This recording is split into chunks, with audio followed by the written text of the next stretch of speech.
Hi everyone, this is Ashley Jamerson coming to you from LAMBERT Realty, also known as right here in my car today.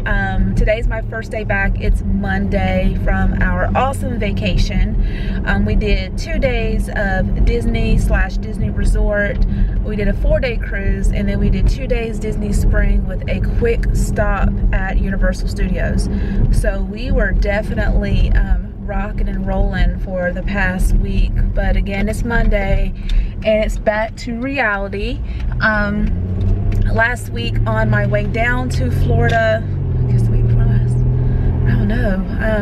I don't know, whenever we left, the day we were leaving, on the day we were driving down to Florida, I was able to put one of my clients under contract that was completely negotiated out the day before, and accept it, but it's not official until everything is signed.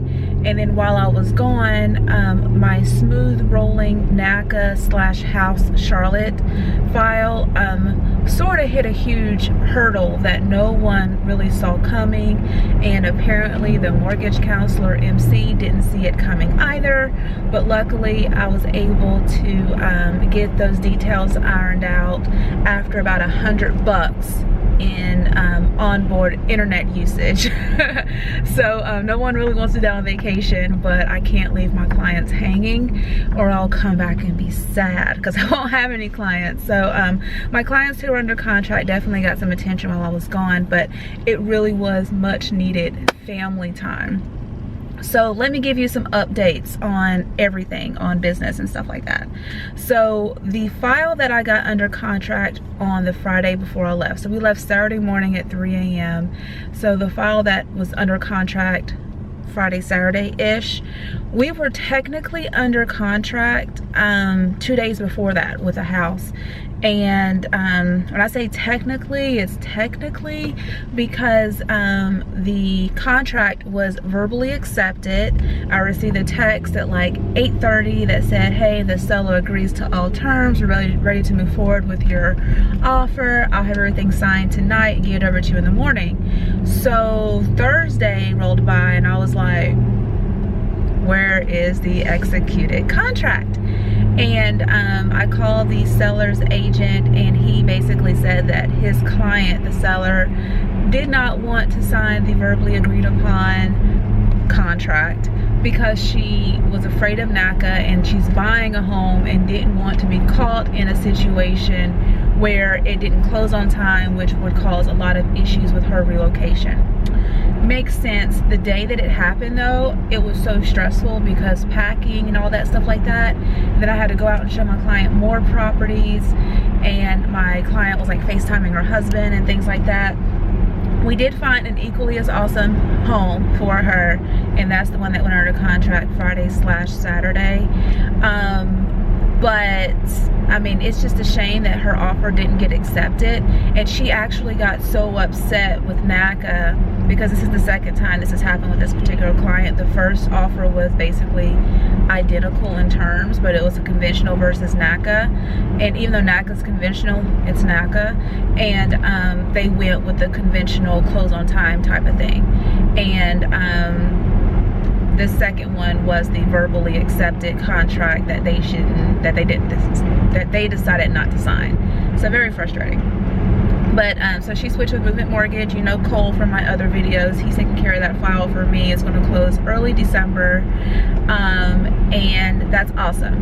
So while I was gone, my super smooth going NACA file hit a huge hurdle. So every NACA file that I've closed, including my own, has been assigned to Bank of America. So if you're familiar with NACA, you know that either Citibank or Bank of America is the actual bank that does the loan. Like NACA does all the processing and all that stuff, but then Bank of America or Citibank is who the buyer ultimately writes their mortgage to. So I was a little bit shocked when I received the information from the buyer that they were going to be using Citibank with this file. And so everything was going smooth. HouseCharlotte inspection, NACA inspection, it appraised, which is for over, which is good. I think I mentioned that in another video, so I'm very happy about that. But while I was gone, I received, and I was logged online, it was like ding, ding, ding, ding, like all these emails with exclamation marks. You don't want to see exclamation marks in titles and things like that. And like the header saying, I'm so upset, Ashley. So reading through the emails, it came to be apparent that the mortgage counselor, also known as the MC, failed to notice that Citibank does not work with HouseCharlotte. So when I was talking in another video about stacking loans, or stacking loan programs, I'm sorry, you have to make sure that if you are going to be using HouseCharlotte here in Charlotte, North Carolina, that your loan is going to be taken care of by Bank of America, because Citibank doesn't work with HouseCharlotte. How did we know that? How did we not? It's never happened to me. Of course, the buyer wouldn't know.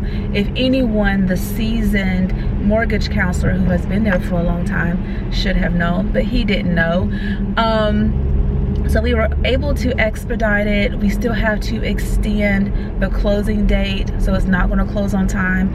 It's actually going to close super late. Like, they told my client that even though everything is done, then it may take an additional 30 days.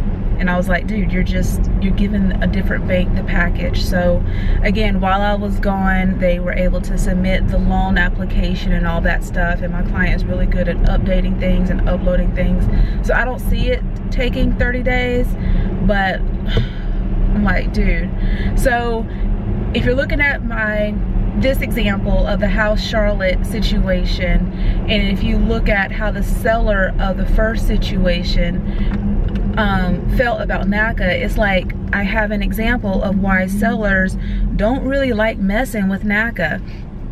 And also, I really like it when the house is vacant, so we don't have to worry about that situation of the seller having to use the funds from this house, you know, to fund the next house when they move. It was so stressful. So I submitted that extension for that one. We got the due diligence repair request done, or submitted it for the other house because it was inspected and appraised while I was gone. I told you I used that $100 of internet.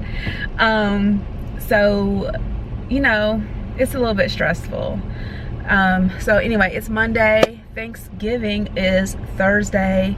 I'm making a smaller Thanksgiving meal because I'm going over to my mother-in-law's home this Thanksgiving, and then hopefully doing Christmas dinner at our house this year, like doing a little switcheroo.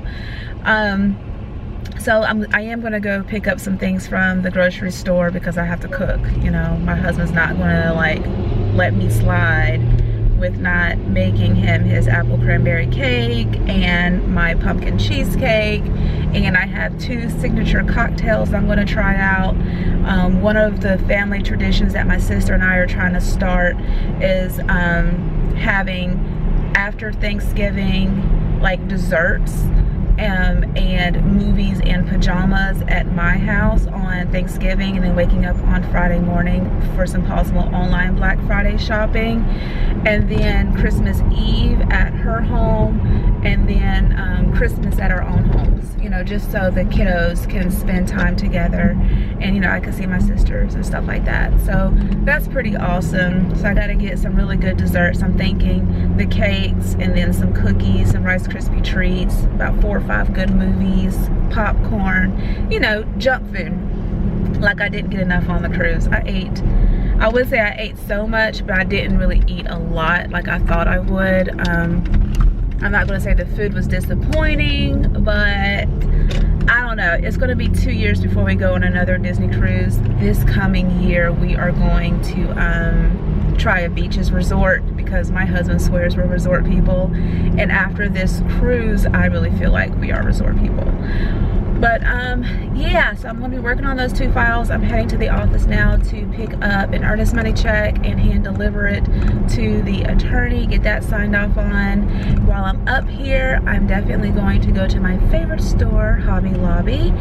They're having some doorbusters. I'm going to check out some of their scrapbooking stuff because I have so much to scrapbook. We had so many picturesque moments, and I'm making an awesome album in a box scrapbook, which which I'm very excited to get started on over the holidays. I think that's it for now. I'm doing a lot of buyer consults with my prospective buyers who are interested in buying early next year. So my calendar is filling up with some buyer consults.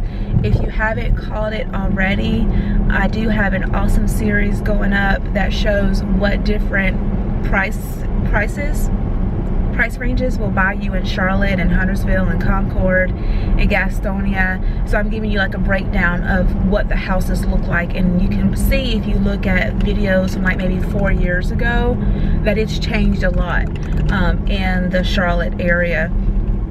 So I'm really excited about those. They are coming out. I had those trickling out while I was gone, but I think this week Huntersville is popping out, and then Concord, and then go trying to save God's insects and they ain't making it.